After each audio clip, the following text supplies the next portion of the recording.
¿Querés que ponga yo también por las dudas, Pau? Bueno, bueno, primero agradecerles a todas y a todos que están presentes hoy en este ciclo que es de charlas, que es nuevo, que empezamos hace dos charlas atrás, que es sobre no al DNU, que bueno, tuvimos eh, la primera con respecto a la ley de alquileres y el otro día que tuvimos por transporte público. Hoy vamos a hablar sobre el presupuesto universitario. Pero bueno, antes queremos agradecerles a todos y todas que están presentes y a los que vean después, porque bueno, la semana pasada hemos cumplido 4 años de charlas compañeras, así que estamos muy felices. Agradecerle también a mis compañeras de charlas compañeras que vienen haciendo el aguante y bueno, que hemos pasado por un montón de situaciones, compañeras que están presentes y algunas compañeras que ya han dejado el espacio, pero que bueno, que gracias a ellas también estamos hoy acá. Así que bueno, eh, para hacerlo cortito, les presento que bueno, que vamos a estar con la compañera Yamile Sokolitsky, eh, que bueno, es una compañera que es secretaria de Asuntos Internacionales de CONADU, directora del Instituto de Estudios y Capacitación de CONADU y secretaria de Género de la CTA de Trabajadores de Nación, de CTA Nacional. Bueno, es una compañera que con muchas de nosotras hemos participado en la Intersindical de Mujeres que se creó en la época del macrismo. Así que bueno, son compañeras que venimos hace rato compartiendo espacios. Así que bueno, vamos a hablar sobre ese tema. Bueno, muchas de nosotros hemos participado desde diferentes ámbitos también en la marcha del martes que bueno, fue la verdad que totalmente asombrosa, multitudinaria e histórica, y bueno, que tenemos que seguir poniéndole el cuerpo para todas las situaciones que se nos vienen, porque desgraciadamente después del martes que tuvo media sanción la ley bases, va a estar cada vez más compleja la situación de los argentinos y las argentinas y que ninguna de todas las injerencias que van a ir tocando, o sea, tenemos que estar ajenos y ajenas, sino que cada uno, desde la comida que nos llega a los comedores hasta las universidades y todas las cosas que nos van a pasar en lo laboral también, tenemos que poner el cuerpo y estar en las calles. Así que bueno, te dejo la palabra, Yami. Muchísimas gracias por tu tiempo y por participar con nosotras. No, gracias a vos, a ustedes, compañeras. La verdad que es una alegría poder ser parte de estas charlas. Em, y bueno, y reencontrarnos también de esta manera que quienes, como vos decías, nos venimos encontrando hace mucho tiempo en, bueno, en espacios de articulación y, bueno, y de fortalecimiento de nuestras organizaciones y de la unidad del campo popular, que, bueno, que es el camino que venimos recorriendo. Bueno, en estos días que estamos también como eh, tratando de analizar un poco en caliente qué significó la marcha del 23 y bueno, y sobre todo después bueno, del resultado de la votación esta semana en la Cámara de Diputados, que parece generar como un contraste muy fuerte, ¿no? La movilización del 23 fue, como vos decías, una movilización histórica, por supuesto que fue histórica en términos del proceso de movilización universitario, estrictamente universitario, ¿no? Yo no sé si recuerdan en el 2018, cuando estábamos todavía en el periodo de gobierno de Macri, hubo una movilización muy grande, también convocada en defensa de la universidad pública. Hubo muchas movilizaciones, pero hubo una movilización especialmente importante que fue el 30 de agosto del 2018, que tuvo algunas características que comparte con la movilización que tuvimos ahora, sobre todo porque fue una movilización no solo de quienes trabajamos o quienes estudian en la universidad, sino que fue una movilización que convocó, que sumó a, bueno, a otros sectores muy claramente y que además se convirtió en ese momento en una convocatoria en una convocatoria a oponerse al proyecto político de Macri, ¿no? Como se podía como sintetizar en ese momento en la defensa de la universidad pública el rechazo al programa antipopular de Mauricio Macri, de la Alianza Cambiemos, y esa en el 2018 ya había sido una movilización inédita para la historia de la Universidad Argentina. Yo siempre cuento que cuando esa fue una movilización que, bueno, también hubo movilizaciones en todo el país, pero una muy grande en Buenos Aires, que calculamos como en ese momento como en 500.000 personas.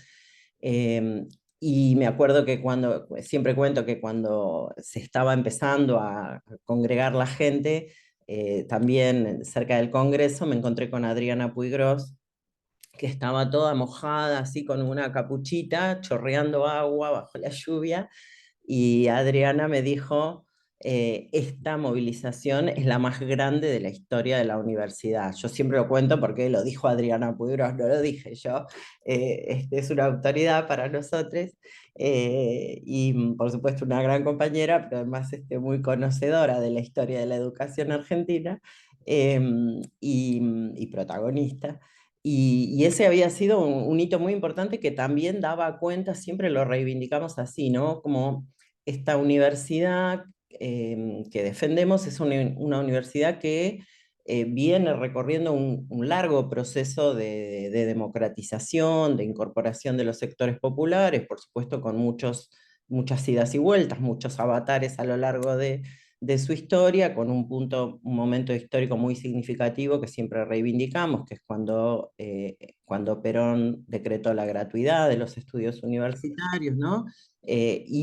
Pero que además tuvo, sobre todo, muy claramente, en el periodo de gobierno de Néstor y los dos periodos de Cristina Kirchner, un proceso de fortalecimiento y de expansión y de inclusión muy significativo, ¿no? Y que fue un momento que vale la pena recordarlo. Lo estoy haciendo un poco largo, pero porque me parece que, bueno, que hay que tenerlo presente, porque además ese proceso, que es el que terminó significando esto que Macri repudio, que es la idea de las universidades por todos lados, ¿no? Que él dice, ¿qué es esto de universidades por todos lados?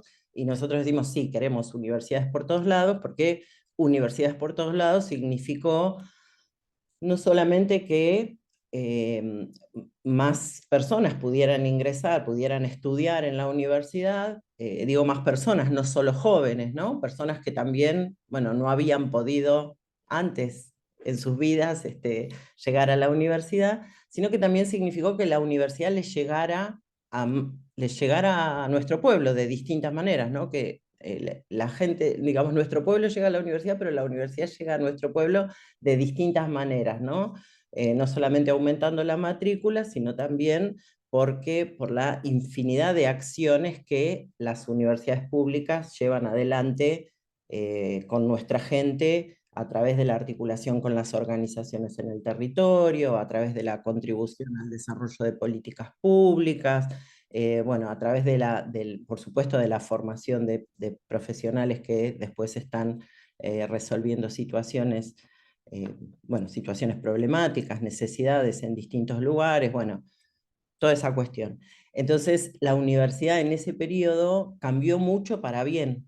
Digamos, y esa cercanía, ¿no? Ese estrechamiento de lazos entre nuestro sistema universitario y nuestro pueblo, se vio reflejado en esa movilización en defensa de la universidad pública, ¿no? Como en esa idea tan fuerte de que la universidad no le pertenece a quienes, o no nos pertenece a quienes estamos en la universidad, sino que la universidad le pertenece a todo nuestro pueblo, ¿no? Es un derecho del conjunto de nuestro pueblo en función de tratar de generar condiciones para mejorar la vida de todos. Y eso que ocurrió en 2018 que había quedado como un momento, bueno, como irrepetible, ¿no? Como una situación que era como difícil de imaginar que pudiera volver a darse con esa potencia.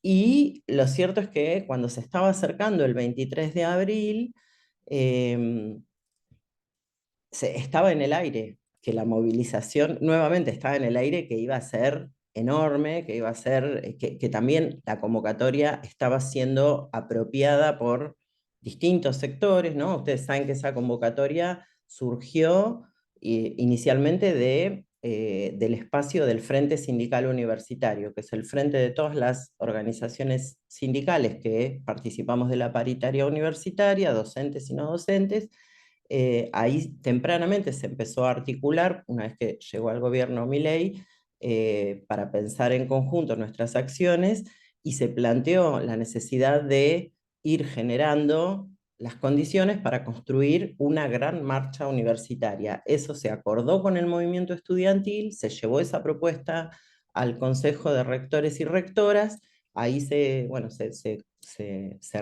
recombinó cuál era el momento más adecuado para todas las partes y de ahí salió la convocatoria al 23 de abril. Ahora, rápidamente empezaron a comunicarse distintas organizaciones para plantearnos, bueno, queremos ser parte de la convocatoria, téngannos en cuenta, díganos cómo se está organizando y demás, y infinidad de organizaciones que convocaron espontáneamente, digamos, y bueno,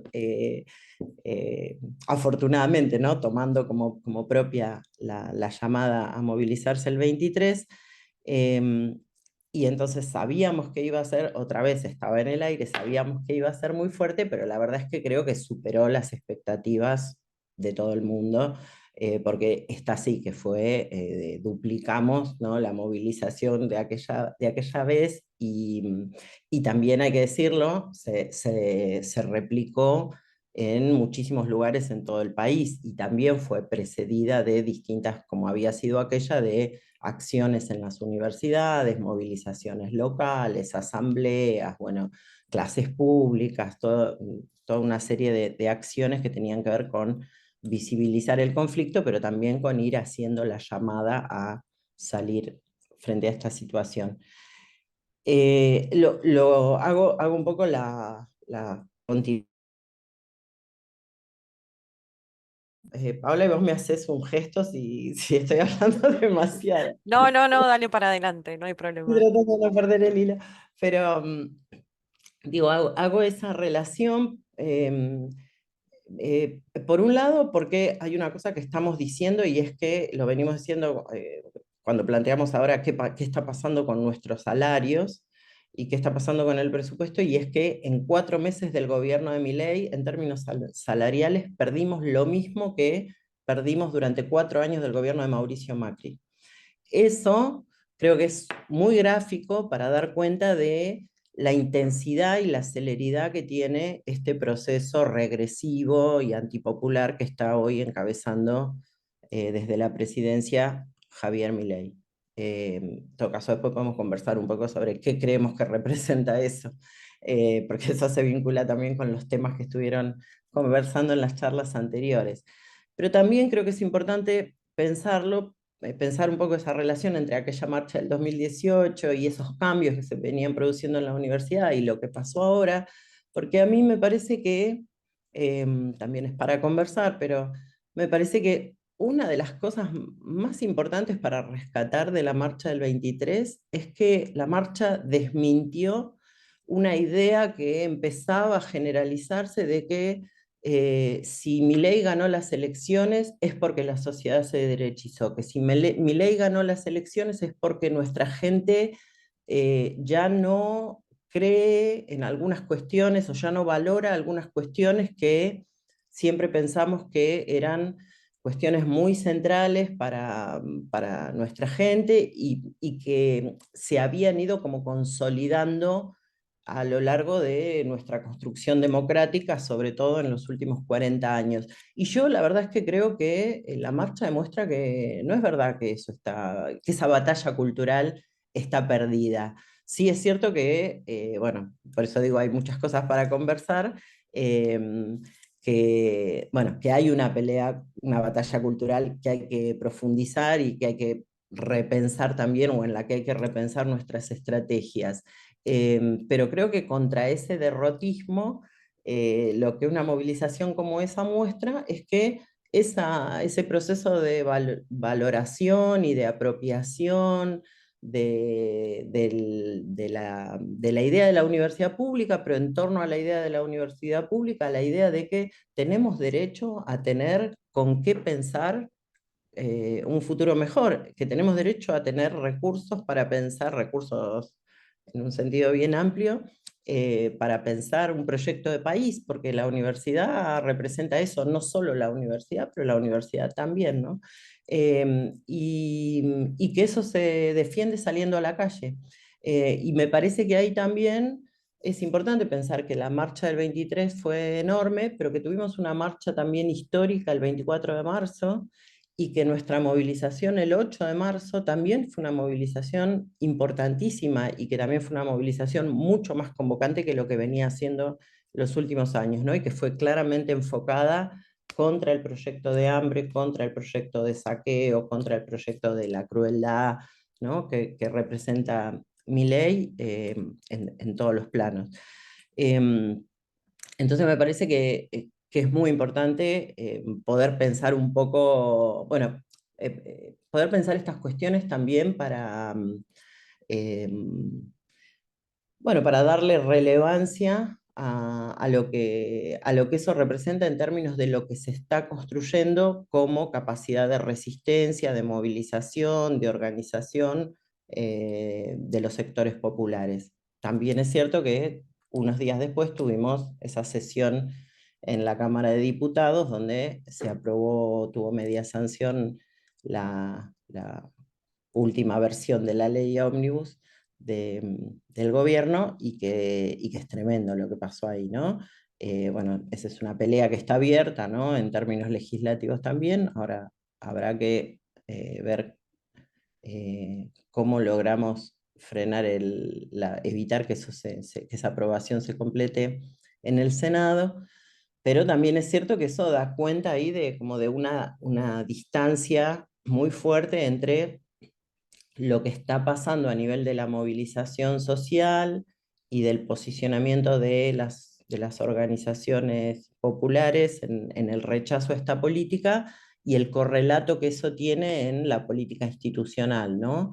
Tenemos la capacidad de hacer de movilizar todo eso que movilizamos, que venimos movilizando, y no estamos teniendo capacidad en el marco de la política institucional de que eso se traduzca en un freno claro a esta política. Creo que eso es como, no es para,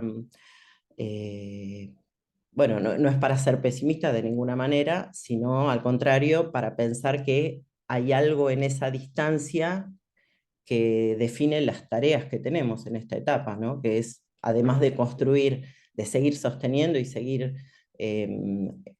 ampliando esa capacidad de movilización y de resistencia callejera, también hay que lograr que eso tenga su expresión en otros ámbitos de la política, donde, bueno, tenemos que poder generar herramientas de, bueno, de defensa, pero también de, bueno, que nos permitan plantear otro horizonte, ¿no?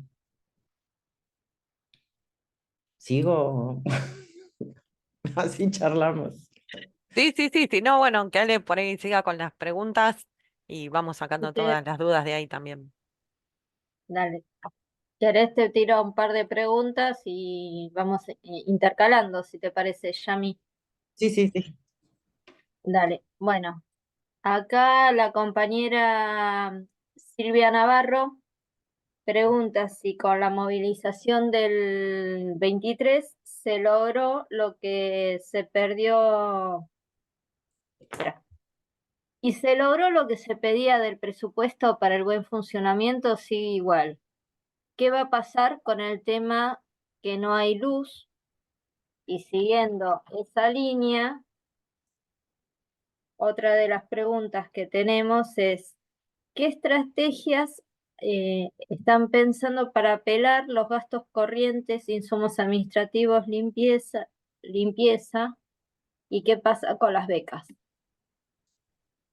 Bueno, sí, una pregunta muy oportuna porque me faltaba todo eso, digamos, después de mi valoración política de la movilización, decir que no tenemos por supuesto que la situación no está en absoluto resuelta, peor aún, no tenemos todavía una respuesta a nuestras demandas, no hay una convocatoria concreta para discutir estas cuestiones de parte del gobierno. cuento un poco situación presupuesto, ¿no? Eh, Primero, el presupuesto universitario, el 90% del presupuesto universitario son salarios de trabajadores y trabajadoras, docentes y no docentes. Entonces, me parece que eso hay que tenerlo súper claro. Si no se resuelve el problema salarial, no se resuelve el problema presupuestario. Ustedes vieron que hubo pocos días antes de la marcha, incluso antes, unas horas antes de que hiciéramos un paro que habíamos hecho la semana anterior, algún anuncio de que iban a aumentar un 70% de los gastos. Bueno, los propios rectores se ocuparon en ese momento de aclarar que en realidad lo que se estaba anunciando no era un acuerdo y demás, pero bueno, hubo ahí, incluso unas horas antes de la marcha, una asignación de un aumento de un 70% para los gastos de funcionamiento. Eso es absolutamente irrelevante en términos del presupuesto universitario. No resuelve el tema de los gastos de funcionamiento y no resuelve, por supuesto, el tema del conjunto del presupuesto, ¿no? Entonces, el presupuesto tiene como distintos ítems, hay algunas partidas que tienen que ver con esto de gastos de funcionamiento, que es bueno, lo que se está visualizando más, ¿no? En términos de, bueno, los problemas que hay para pagar la luz, para pagar el gas, para pagar insumos, para pagar servicios de limpieza, seguridad. Bueno, ahí también hay servicios de alimentación en comedores, bueno, hay distintas cuestiones que van en ese paquete. Por supuesto, la universidad no puede sostener su funcionamiento o no puede sostenerlo en funcionamiento en condiciones adecuadas, sin un financiamiento adecuado en ese ítem tiene que aumentarse mucho más que el 70%. eh, y, pero además hay que resolver el tema salarial, porque si no se resuelve el tema salarial, no lo que va a pasar, lo que ya está pasando es que las universidades no es que van a cerrar la puerta, sino que las universidades van a funcionar de manera cada vez más precaria, en condiciones precarias, digamos, en condiciones de trabajo cada vez más precarias, con salarios de pobreza, y en condiciones de funcionamiento también precarizadas, ¿no? Sin los recursos necesarios para garantizar no solamente la actividad de enseñanza, eso es lo otro que también hay que poner a la vista, y es que en las universidades hay actividades de enseñanza, de investigación, hay actividades de vinculación con el territorio, hay hospitales universitarios, hay radios universitarias, bueno, hay una cantidad de actividades, que no se trata solamente de estar en un aula hablando para dar una clase, ¿no? Requieren muchísimas cosas. Bueno, hay en algunas universidades hay alojamientos que le permiten a estudiantes de pueblos de las provincias llegar hasta el lugar donde está, o poder estudiar, para poder estar en el lugar donde está la universidad, por eso los comedores también. Hay transporte que es necesario para ir a distintos lugares, hay trabajo de campo, bueno, cantidad de cuestiones. Entonces, la cuestión presupuestaria no está resuelta. Ahí está circulando la información de que hubo una reunión de los rectores con Petovelo y con el secretario ahora secretario de Educación, donde, bueno, se pusieron las cuestiones, pero no se avanzó en nada concreto. No hubo nueva convocatoria a la paritaria salarial, tampoco. Bueno, ni siquiera. Así que si esa convocatoria no aparece, por supuesto el Frente Sindical sigue articulado, sigue analizando qué medidas acordar, pero bueno, claramente si no hay una respuesta va a haber acciones, va a haber que profundizar acciones de protesta. Esto tiene que ver con las estrategias también que preguntaba la compañera, pero también me parece importante eh, decir que nosotros entendemos que no hay solución para la universidad en el marco de esta política de gobierno. Eh, no vamos a tener una universidad funcionando con todo lo que necesita mientras tenemos un pueblo empobrecido, un país al que le están saqueando los recursos, privatización de las empresas del Estado, desregulación de la economía. Todo esto también golpea sobre la universidad, pero además la universidad que defendemos y la que queremos seguir construyendo, no tiene lugar en el proyecto de destrucción del país que representa Milei y los grupos económicos que están detrás de Milei, esperando que Milei termine de pasar la motosierra y la licuadora para tener el país que sueñan, que es un país de gente esclavizada, para poder hacer sus negocios extractivistas y financieros. Entonces, por supuesto que tenemos una serie de demandas muy concretas que tienen que ver con la resolución del tema salarial y del tema del financiamiento de la universidad, y vamos a seguir empujando por esas demandas, eh, pero la única estrategia que cabe es la de que la pelea de la universidad, así como todo el mundo se moviliza, todo el mundo, digamos, eh, todas las personas que tienen un compromiso con este país se movilizaron o apoyaron o se solidarizaron con la movilización universitaria porque eso representaba mucho más que la propia institución universitaria, estaba mucho más en juego.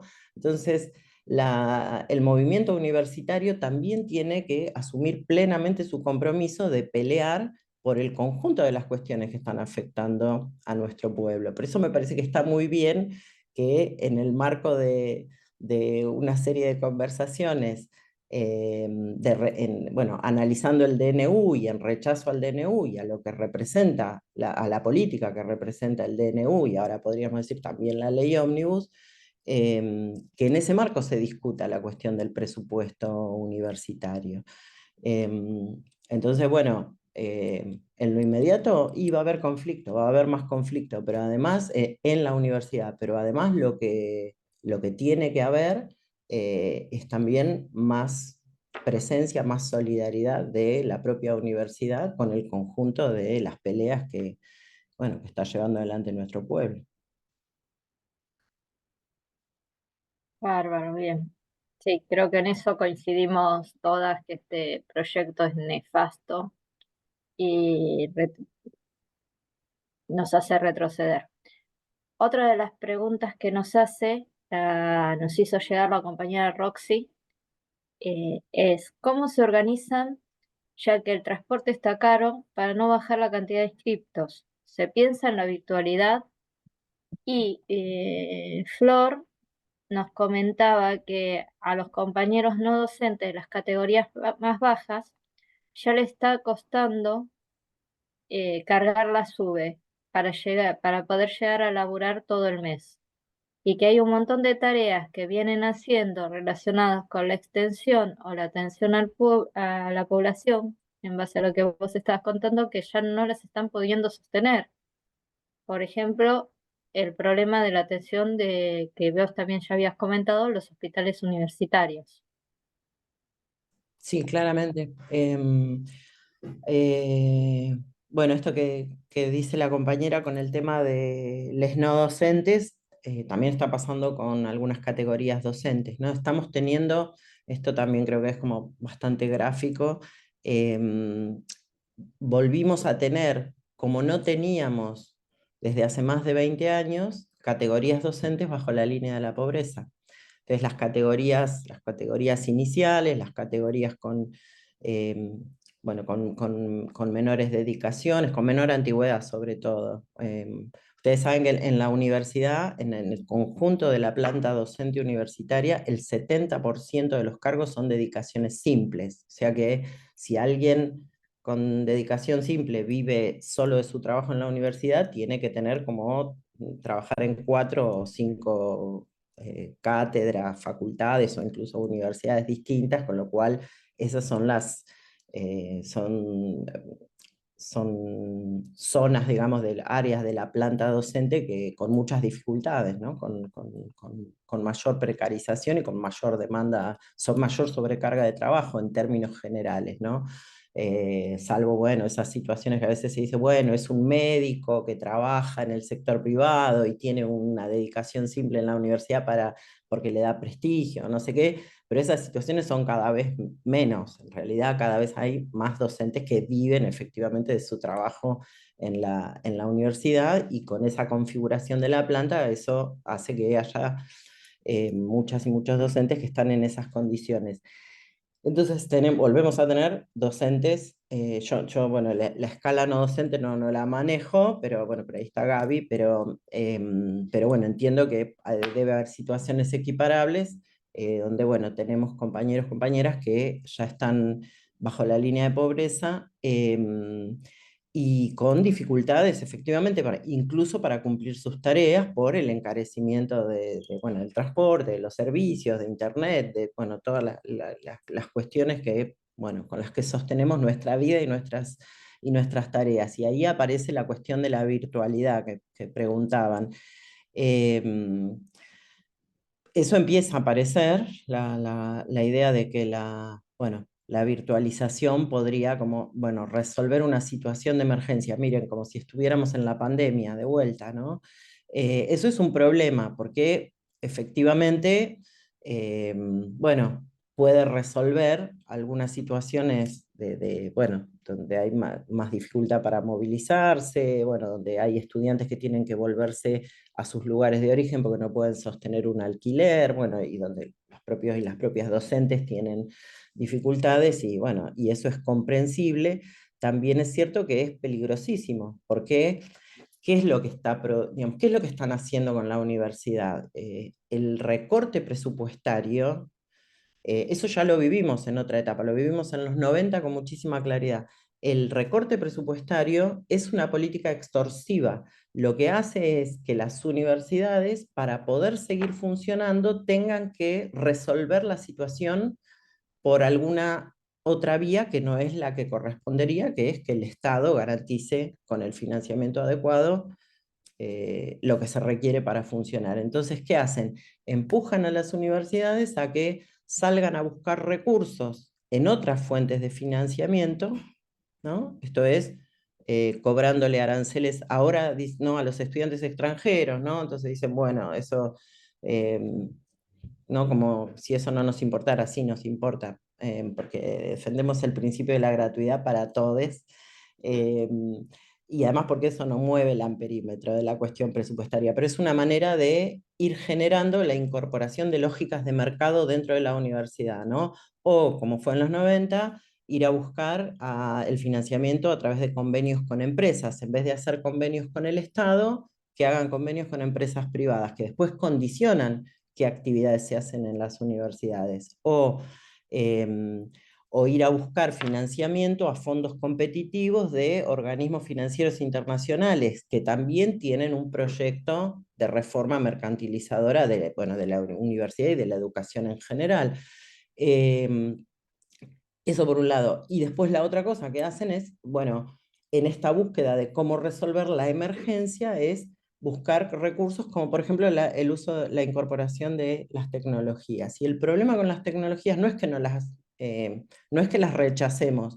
El problema es qué tecnologías incorporamos, para qué situaciones de enseñanza, de qué manera esas tecnologías nos ayudan a resolver situaciones sin que eso signifique al mismo tiempo atarnos a un dispositivo comercial, ¿no?, que es lo que está a la mano, que es que venga Microsoft, ¿no?, y te traiga una solución tecnológica, y al mismo tiempo te traiga la capacitación para que los docentes la usen, y al mismo tiempo amplíe su mercado, maneje los datos de todas las personas que circulan en sus plataformas, ¿no?, y esté cada vez más metida una empresa tecnológica comercial adentro del sistema, de nuestro sistema educativo. Entonces, eh, esas respuestas de emergencia son como un caballo de Troya.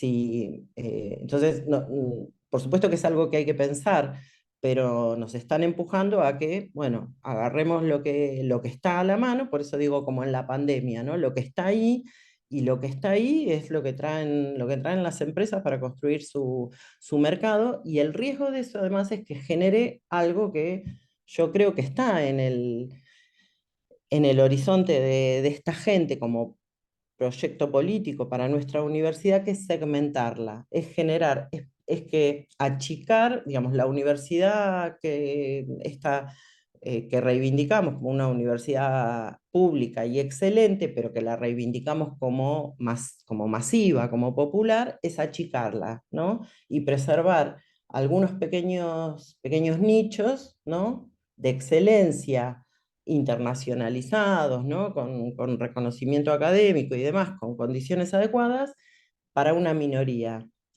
y generar para el resto condiciones degradadas de enseñanza y de actividad académica. Entonces, bueno, podrán ir a tener clase con un profesor o con una profesora mano a mano, con seguimiento, con ¿no? mirarnos las caras, encontrarnos, hacer lo que tenemos que hacer y qué sé yo, quienes puedan pagarse el transporte, quienes puedan pagarse el alquiler, quienes puedan resolver las cosas que hay que resolver, y bueno, y la mayoría, qué sé yo, harán clase en un Zoom, ¿no?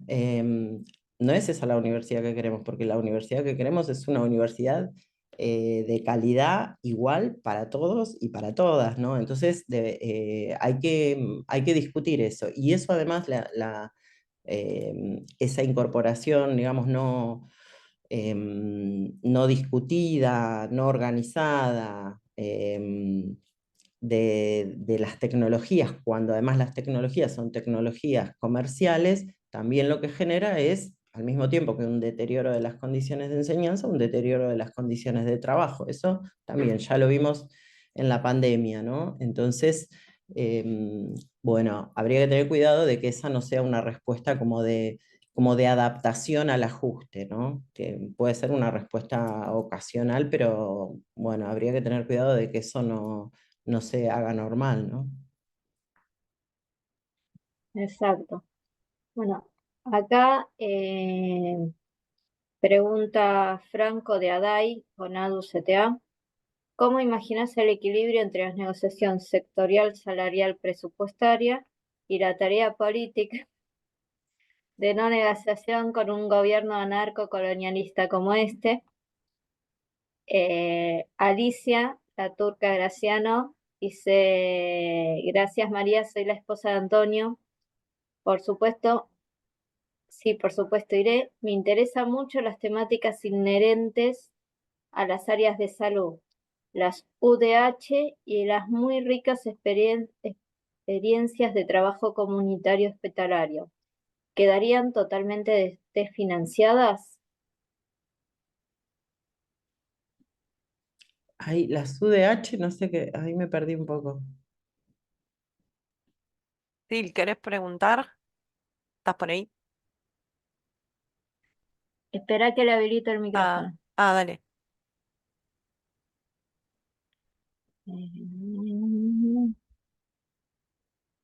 Ahí está.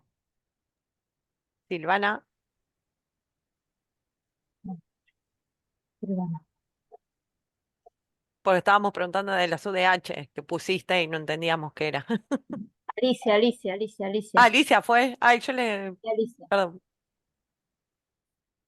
Ahí le doy, Ari, habilítate el micrófono.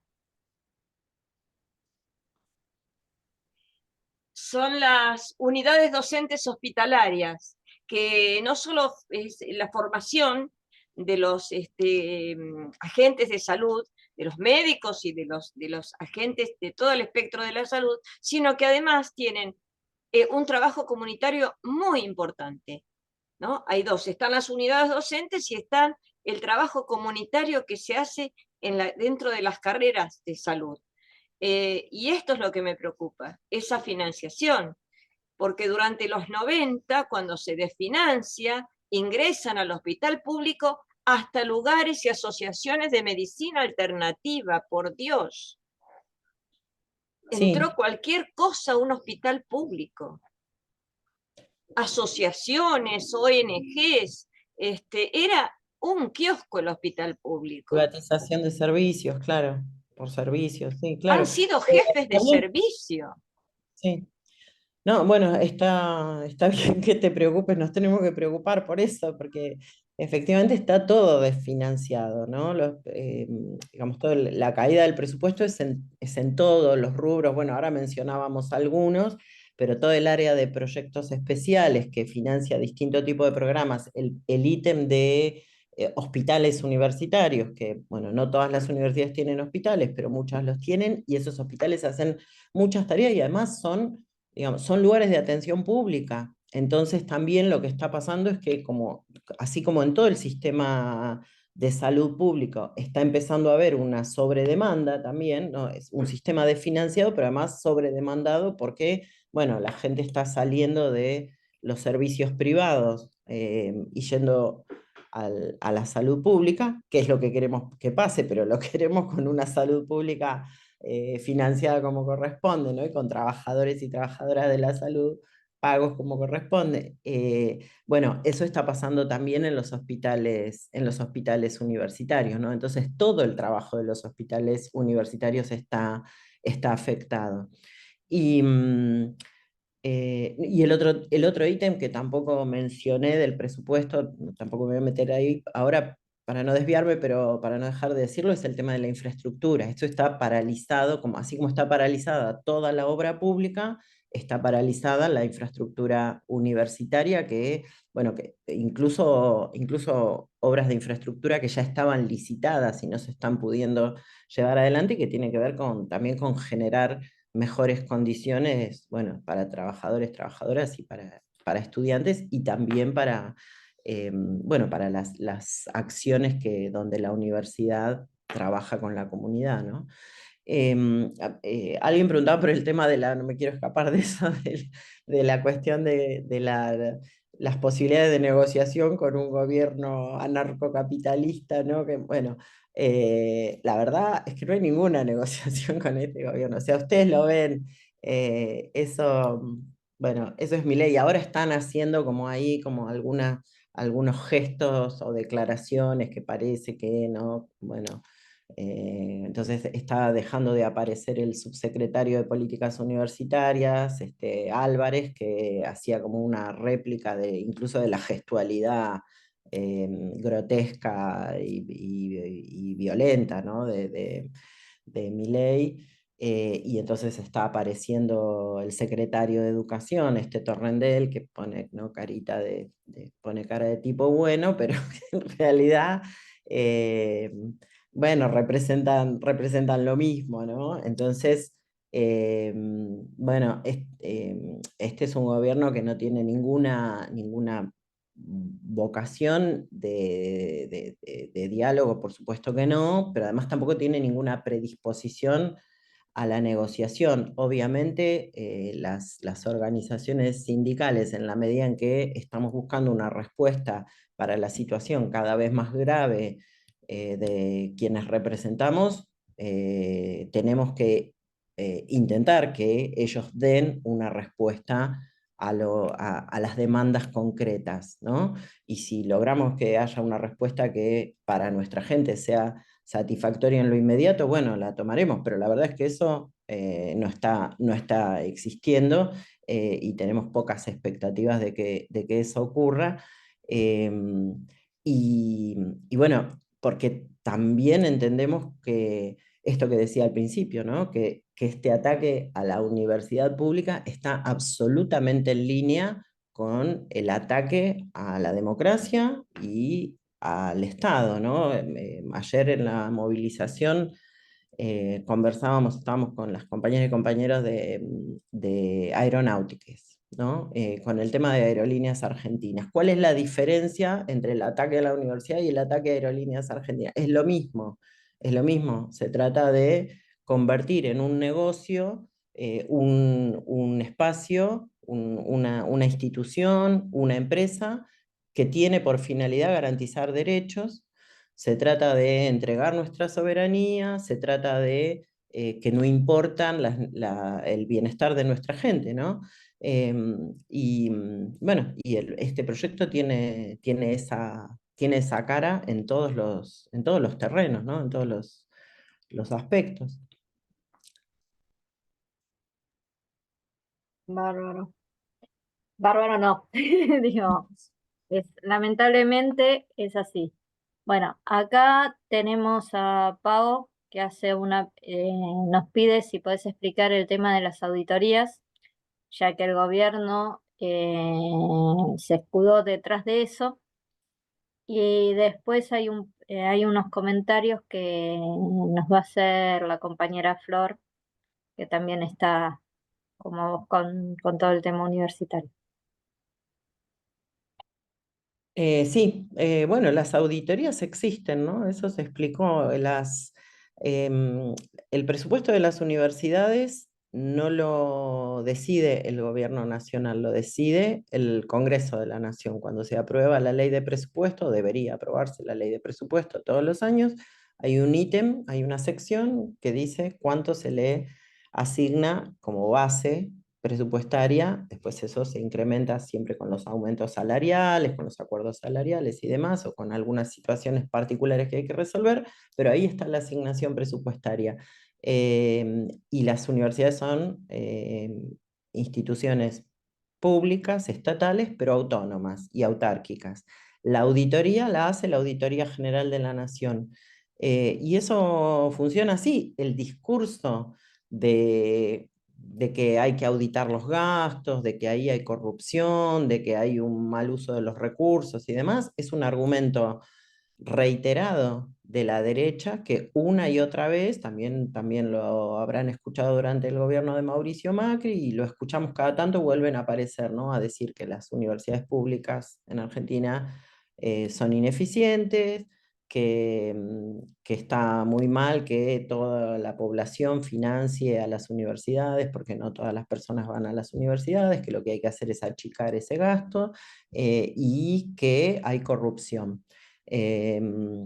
Bueno, eh, otra vez, como digamos, ya nos tienen acostumbrados, bueno, se dicen esas cosas, son parte de una campaña de desprestigio. Si hay alguna cosa puntual que alguien tiene una denuncia, pues que vaya y la haga y que la haga como corresponde en la justicia, pero esa acusación así global, ¿no? Bueno, las universidades tienen que ser auditadas, ya son auditadas las universidades, ¿no?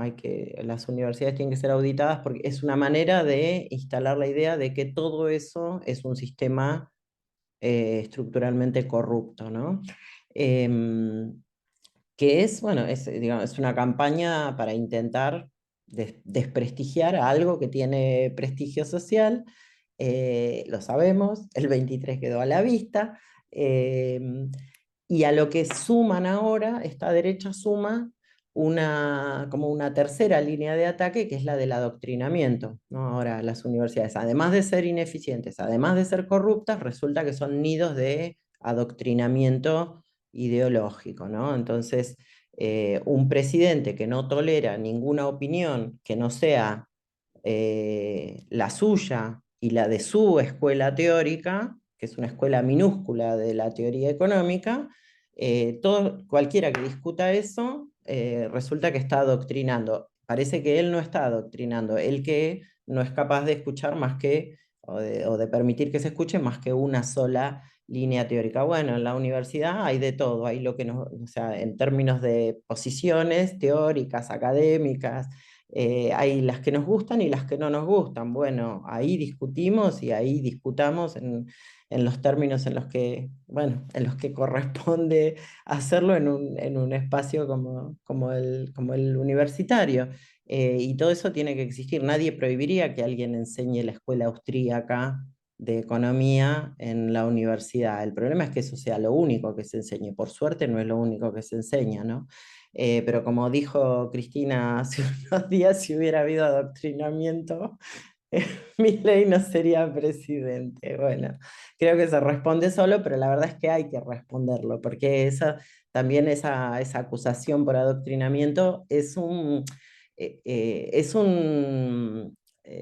ejercicio de disciplinamiento. La idea de que, bueno, ¿cuál es el problema de las universidades? Y que en las universidades se discute así, ¿no?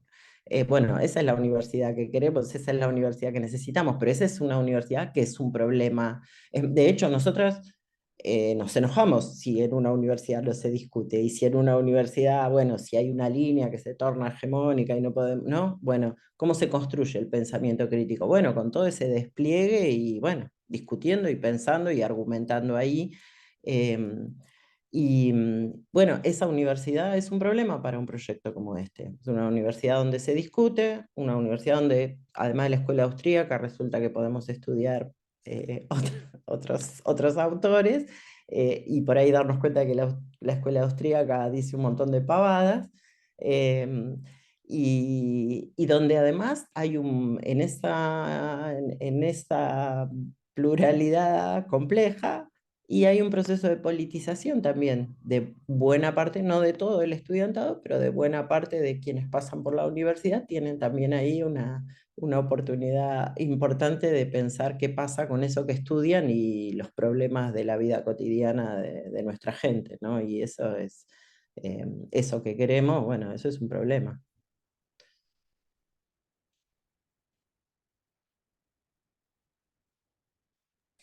Flor. Veo que hay Hola, ¿se escucha? Hola, Yamile, ¿qué tal? ¿Cómo andás? Bueno, las compañías me pidieron que interviniera, pues yo estaba en el chat medio como loca, pues yo soy trabajadora no docente de la UBA, entonces a cada cosa que vos ibas comentando yo hacía una acotación, entonces bueno, ahí me pidieron, no querés decirlo directamente, bueno, era por eso. No, yo estaba comentando algunas cosas que vos decías ahí que me parece que hay que empezar a poner a discutir algunas cosas, por ejemplo, esto de los extranjeros. Por ahí hay que aclararle a la población que para estudiar en las universidades tenés que tener un DNI. Entonces, y que el caso de los extranjeros es mínimo. Entonces, tenemos que empezar, o sea, hay un montón de construcciones que no son tales, porque la gente para venir a la universidad pública tiene un DNI. Entonces, si tiene un DNI, paga impuestos. Entonces, algunas desconstrucciones, de cosas que están tirando, así como lo que vos planteabas de las auditorías. También como trabajadora no docente debo decir que para comprar hasta un rollo de papel higiénico nosotras como laburantes, tenemos que cumplir toda una serie de normativas, licitaciones públicas, no se puede presentar nada que no esté perfectamente legal, correcto, bajo las normas de AFIP. Es muy difícil, de hecho, llevar adelante los procesos de cotización y licitación en estos procesos de inflación, porque los tiempos administrativos con todo lo que hay que cumplir, llegás y el dólar se fue, digo, entonces hay un montón de cosas, entonces pues, yo estaba acotando todo esto en el chat, y como digo, bueno, decirlo, nada, esto como trabajadora, no docente, yo me parece que por lo menos en mi rol de ver a los estudiantes también, o sea, el tema de la SUBE, los estudiantes también agrupan horarios de cursada de 8 de la mañana a 8 de la noche para tener menos gastos de traslado, y en muchos casos, algunos que vivían relativamente cerca, provincia de Buenos Aires, y que por ahí antes alquilaban una pensión, se han vuelto a su pueblo y van y vienen 2 o 3 veces en la semana con un esfuerzo tremendo, y si los vemos acá nosotros en los pasillos muchas veces durmiéndose una siesta entre comisiones y comisiones por el esfuerzo que hacen para poder cursar. Y claramente eso no lo podrían hacer jamás si no tuviésemos la universidad pública y gratuita que tenemos. Más allá de la calidad, hay un montón de gente que no podría acceder si empiezan a arancelar, como es la idea, o poner estas trabas, ¿no? Ya así es complicado para muchísimos pibes y muchísimas pibas acá. Entonces, bueno, yo estaba haciendo esos comentarios, que me parece también que está bueno que la gente empiece a entender que no solo tenemos auditorías externas, nosotros mismos como labor, no podemos, ponemos en juego nuestros propios puestos de trabajo si no cumplimentamos las leyes y las normativas de la función pública. Si bien somos autárquicos, ¿no? Pero tenemos una ley que nos rige. Y después la otra cosa que también esto del pensamiento crítico, a mí me parece importante que no solo las personas, o sea, la persona que se recibe en la universidad pública ya le va a devolver al país un montón de cosas, pues ya va a pagar más impuestos que una persona que no se recibe en la universidad pública por las trayectorias profesionales y demás. Pero lo que la universidad también le da a la comunidad, a cualquiera que hayamos tenido la suerte o el privilegio o el derecho de haber pasado por un aula de universidad pública, es una riqueza de pensamiento crítico, de concepción, que no hace falta poder recibirse, y eso a veces no se entiende, para entender lo que la universidad entrega a la sociedad en función de valores, de pensamiento crítico, de tejido social, de tejido comunitario. La labor de extensión que se hace es muy, muy importante. Y bueno, nada, yo estaba haciendo estas acotaciones acá como trabajadora no docente y bueno, lo quería compartir con vos. Y también decir que este frente universitario que vos decías atravesó todos los claustros, todos los gremios, eh, todos los estudiantes y ha puesto también el tapete hacia el interior de nuestros espacios, discusiones que está bueno que tengamos, porque en la universidad mucha gente también votó a Milei, muchos trabajadores también votaron a Milei, entonces también estas situaciones nos permiten discutir algunas situaciones, por ejemplo, ¿qué universidad queremos? Bueno, eso, y mil gracias por tu charla. No, gracias a vos, súper, bueno, súper clara. Me parece que todas, sí, todas esas comentarios, esas observaciones son súper importantes y me hacía acordar que por esto de, bueno, de la importancia de salir a explicar algunas cosas, después de la marcha el secretario de Educación tuvo una entrevista, bueno, con uno de estos periodistas complacientes, ¿no? Que le decía, le preguntaron cuántos docentes hay en las universidades y él dijo, no, dudó un poco y dijo, no se sabe. Y la verdad es que eso es mentira. El problema es que él no lo sabe, pero sí se sabe, porque eso está, ahora bueno, las compañeras no docentes lo tienen más claro todavía, eso, o sea, eso está registrado, o sea, tenemos el dato, él dijo, bueno, porque las estadísticas son difíciles. No es un dato estadístico, es un dato documental que las universidades tienen, hay un sistema informático, ¿no? El SIU, bueno, o sea, hay un registro absolutamente claro de quienes están trabajando en las universidades y si él no lo sabe, lo debería saber. Pero ¿qué hace? Disimula su ignorancia rápidamente inventando otra mentira, que es, bueno, no se sabe muy bien, ¿no? Es un dato un poco oscuro, ¿no? Y entonces le decían, bueno, pero entonces ustedes, ¿cómo saben cuánta plata mandar a las universidades? Bueno, y eso ahí, bueno, es algo que hay que investigar.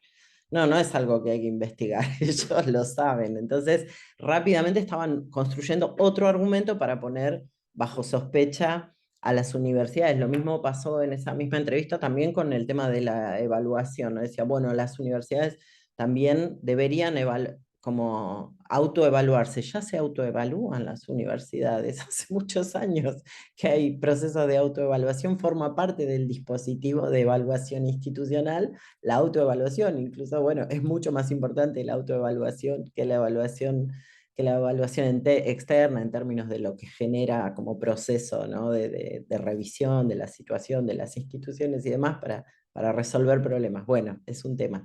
Pero lo cierto es que estaba mintiendo, estaba diciendo que eso no existe y eso existe, ¿no? Entonces sí, ahí me parece, compañera, que, bueno, que quienes trabajamos en las universidades tenemos que hacer como este ejercicio pedagógico, político permanente, ¿no? De estar explicando cómo funcionan estas cosas, incluso muchas veces bueno, a las y los estudiantes, ¿no? Que algunas cosas las saben porque las viven y hay otras cosas que no las tienen tan claras, ¿no? Porque, bueno, están llegando, bueno, sus recorridos son más parciales, ¿no?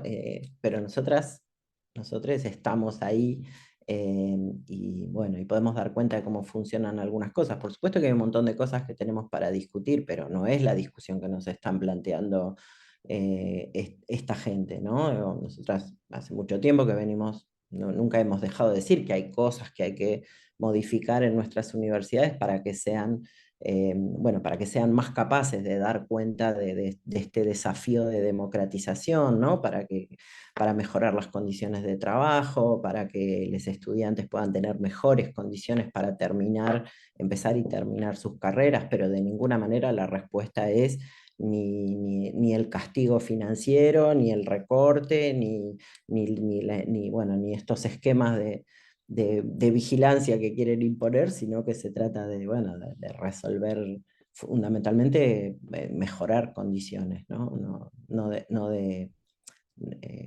Bueno, no de avanzar, no de retroceder, ¿no? Deteriorándolas. Estoy viendo un montón de cosas.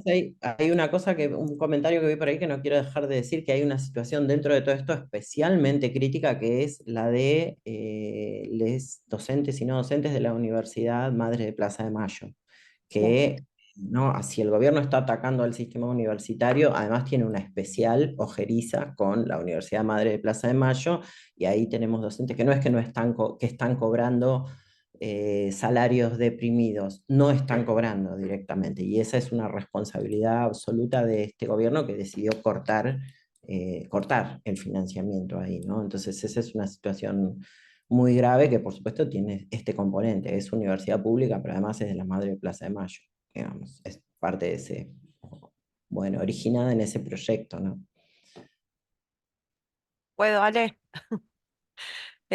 Sí, con Fabiana somos alumnas de la universidad, yo empecé este año y sí, los docentes, nosotros lo tenemos todo virtual, porque o sea, los docentes lo están haciendo a pulmón y la verdad que se lo agradecemos de corazón, porque si no directamente no tendríamos clases y no hubiéramos empezado directamente el año lectivo, así que la verdad que la empatía y con el corazón que le ponen para darnos las clases y que sigamos adelante, la verdad que es impresionante. Así que bueno, eso chiquitito para no interrumpir tanto. No, no, está bien. Y bueno, ya que decís, bueno, ahí el tema de la virtualización, esa es una de esas situaciones donde vos decís, bueno, está bien, o sea, ¿quién podría objetar eso? Lo que sí es necesario es que esa sea una solución de emergencia, que podamos, o sea, que hagamos todo lo que esté a nuestro alcance e inventemos lo que no está a nuestro alcance para que esa situación se resuelva y la Universidad Madre de Plaza de Mayo pueda tener sus clases, sus actividades, como corresponde, y que, bueno, y que elija la virtualidad cuando, bueno, cuando entienda que eso está bien, pero no bueno, pero no porque la están apretando, ¿no? Eh, Tal cual, tal cual. Justo era la que te iba a leer ahora. Te iba a comentar ahora, así que. Y también están comentando que dicen que lo que buscan es naturalizar, tanto con la universidad, con el trabajo, con todo lo que están haciendo, la quita de derechos, que quieren naturalizar primero que hay que pagar un arancel, empezando con los extranjeros, después seguirán con los locales, y también lo están haciendo demostrando que cuando las cosas no son como ellos quieren o quieren quitar el derecho, lo que te hacen es lo que hicieron con los enfermos de cáncer, con todo, que dicen que hay que corrupción, cortan todo para investigar y no te lo vuelven a dar. Y les importa nada que la gente fallezca. Porque realmente, como dijiste vos al principio, lo que quieren es o ricos o esclavos, nada más. Y Pau, pensé que también ibas a comentar, además de lo del madre, tu comentario, tu pregunta, que es si crees que para dar la batalla cultural, la universidad, con respecto a los programas, temarios, etcétera, debe ser un escalón para dar esa lucha, para dar la lucha en la batalla cultural. Yo creo que la universidad es uno de los lugares donde se da la batalla cultural, o sea, también adentro de la universidad, precisamente porque no hay adoctrinamiento. eh, entonces, bueno, también es un lugar donde hay que dar estas discusiones, donde también hay que llevar, bueno, una una mirada crítica, una mirada anclada en, bueno, en el espacio nacional popular, que discuta con las formas, digamos, del colonialismo académico. Dentro de la universidad está todo eso, ¿no? ¿no? Está la expresión cultural de los sectores populares confrontando con, bueno, con expresiones eh, colonizadas, con expresiones que reproducen, o posicionamientos que reproducen también dentro de la universidad, bueno, una mentalidad sometida a los valores, los proyectos, las tradiciones, ni siquiera solo de otros lugares del mundo, si ese fuera el problema, sino bueno, de las élites, ¿no? De las élites dominantes a nivel global y en otras regiones, ¿no? Porque sí, bueno, si lo que vamos a enseñar en las universidades es la mirada de los pueblos, de los pueblos de otras regiones del mundo en sus propias peleas, ¿no? Contra la dominación en sus territorios, bueno, eso está muy bien, pero lo que pasa es que el problema es que se reproducen las visiones de las élites dominantes de esas otras regiones del mundo, ¿no? Entonces, bueno, esa disputa está también dentro de la universidad y también sabemos que en la universidad, como en todas las áreas de los sectores de la vida social en Argentina, hubo votantes de Milei. Entonces, bueno, la universidad no es que la universidad es en sí misma y en su totalidad una expresión crítica. La discusión también está dentro, ¿no? Y bueno, y no nos podemos desentender de eso tampoco y de lo que significa, ¿no? Que alguien que está estudiando o trabajando en la universidad pública haya votado a Milei, que siempre dijo además que repudiaba la universidad pública, no es solo que lo está haciendo ahora, lo dijo antes. Bueno, pero eso nos está pasando en todos lados. Hay trabajadores de empresas estatales que votaron a Milei, hay familias que llevan a sus hijos a la escuela pública que votaron a Milei. Bueno, hay mucha gente que está confrontándose ahora con una situación donde, bueno, su propio voto termina siendo bueno, su padecimiento, ¿no? Pero bueno, eso también nos tiene que interpelar en el campo popular, ¿no? En términos de, bueno, porque, por eso también, volviendo a lo del principio, ¿no? Bueno, esa gente que está en la universidad pública y votó a Milei, probablemente no es que no quiera la universidad pública, ¿no? Sino que no encontró una, una propuesta política nuestra que, bueno, que lo convocara con claridad a pensar que la resolución de los problemas del presente no está yendo a la derecha, ¿no? Sino yendo en un sentido que, bueno, que pueda poner con claridad que el obstáculo para, para construir una sociedad justa, una sociedad con bienestar, eh, bueno, no es solo la limitación y la falta de determinación y de compromiso de parte de nuestra dirigencia, sino sobre todo es el proyecto de bueno, eh, de quienes pretenden seguir enriqueciéndose con el esfuerzo de la mayoría de las y los argentinos, bueno, de las personas que habitan el suelo argentino, para decirlo más ampliamente, ¿no? Bueno, esa es parte también de nuestros desafíos políticos, ¿no?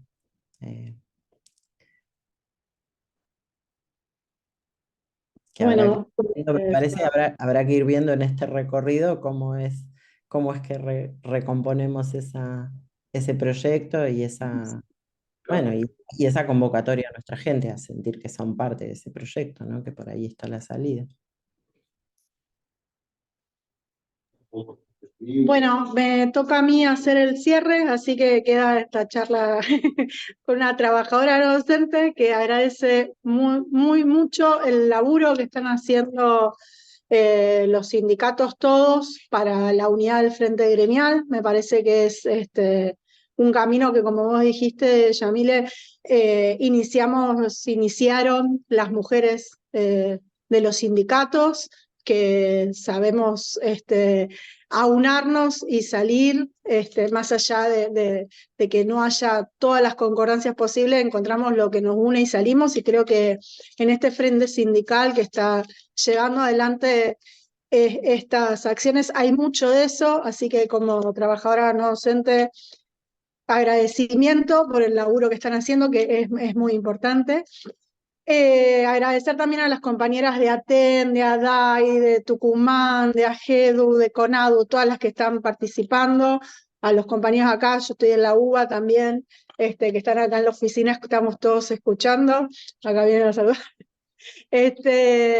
Y bueno, me parece súper interesante como para llevarnos algo, lo que planteaba Yamile de interpelarnos, qué pasó,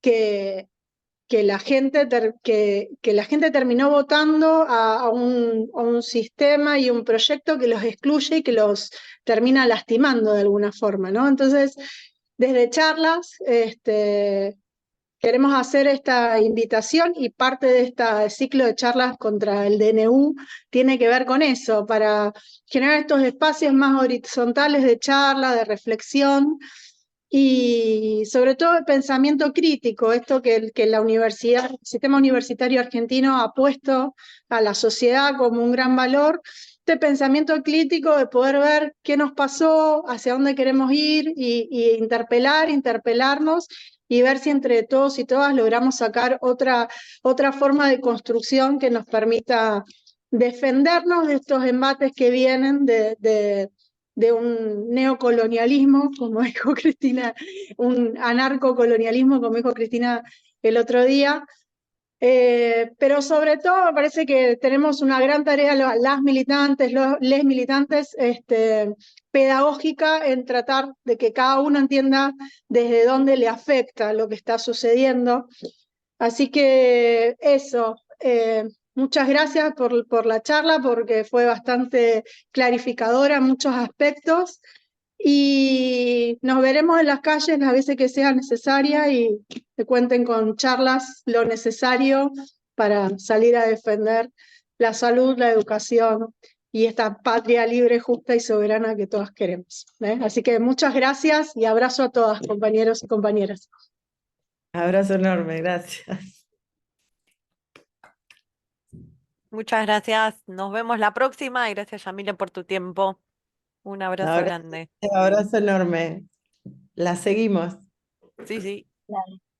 Y nos seguimos encontrando en cada espacio y en cada lugar de lucha, como siempre.